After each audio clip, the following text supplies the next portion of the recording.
So you guys had a little bit of the, behind the scenes shake-up with you guys becoming the showrunners this season. Yeah. But it wasn't really a shake-up. Exactly. I mean, there hasn't been a great deal of change in the tone or anything that's really. Was it important for you guys to just continue with that continuity into this season? Yeah, I mean, you can't reinvent the show in the third season, and we've sort of. David Zuckerman, the original showrunner, has been sort of like a mentor to us, and we sort of followed. We wrote the show. We wrote a lot of the show in the first two seasons, so we had confidence that we would be able to do it. And yeah, hopefully it'll stay cool, and our fans will continue to find it interesting. Who was it that was kind of leading the charge to push Ryan and Wilfred in this place this season, where we start to really investigate what Wilfred really is? Who's leading the charge of that? I don't know. Everybody in our room is kind of like into like making. We don't want this to just be a show about like me and my goofy dog. Like we think like giving it this depth of like these like existential questions of like what is real and what's wrong with me and why do I like. Playing the idea, if you were to see a guy in a dog suit where everyone else sees a dog, if you play that as like a reality, it's like a horrifying. It's like, oh my god, like I'm like mentally ill, and so I think that's the most interesting way to play it. Otherwise, it's just kind of a guy in a dog suit kind of just becomes like a skit. Arc of where you're looking to like.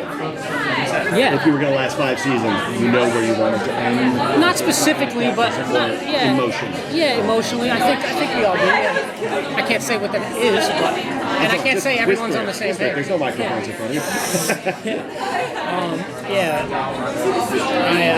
I'm not going to give any. I'm not going to give any spoilers away, but we talk about it, where we're going to head, where we're headed. So both seasons 1 and 2 have ended with these big revelations. Something about the origin stories of Wilfred and all that sort of stuff.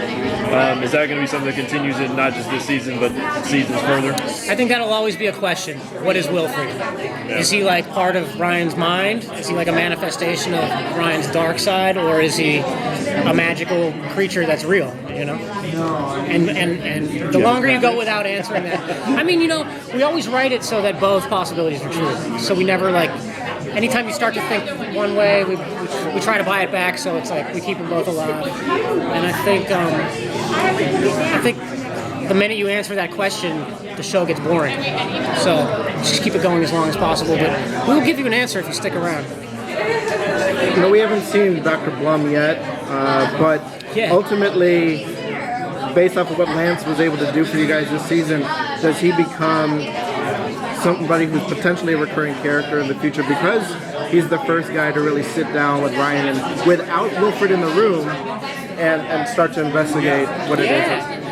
I think he's still very much alive, and any character that doesn't die is always like, when we're thinking of new stories, we're like, why don't we bring him back? And why don't we, and Lance Reddick is just like such a great actor. Like when someone's that great of a performer, it's like we should bring him back. I don't know. I'm not saying we are or we're not, but he like I was just a huge fan of his, and like I couldn't like when he agreed to do it, I was like, I'm like a huge Wire. The Wire is like one of my favorite shows ever, and he's just great. And he's a funny guy too. Like he's a really funny guy. Like you think of him as like you guys watch The Wire? Yeah. This is bullshit. But he's a sweet guy. Well, if you see him on It's Always Sunny. Yeah. He was great. I did see that. Yeah, he's a really funny guy. I think he likes doing comedy. But is Bruce also somebody that we start to delve into really what he is as well, or are we trying to like keep it to Ryan and Wilfred first? Because Bruce seems to be this character that there really is as much of an enigma as Wilfred. So I think of Bruce as like an extension of Wilfred. Like if Wilfred's real, then Bruce is real, and if Wilfred is a manifestation of mental illness, then so is Bruce, because they play on the same like stage. You can talk to Wilfred, and I always think Bruce is important to keep around. Give in little tastes, little bits here and there. But for me, he's like, he's a really cool character who we wouldn't want to get rid of. I just have a big dopey smile on my face. 'Cause that's what Wilfred does to me. Oh, really? Oh, that's cool that you guys like it. Would you ever do an animated episode of it? You know, there's an episode this season that we talked at length.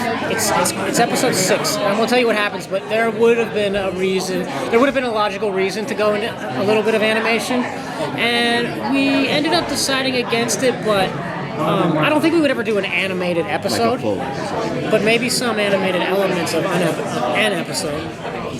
Yeah. So, Cool. I mean, you know, I never say no to anything. Yeah.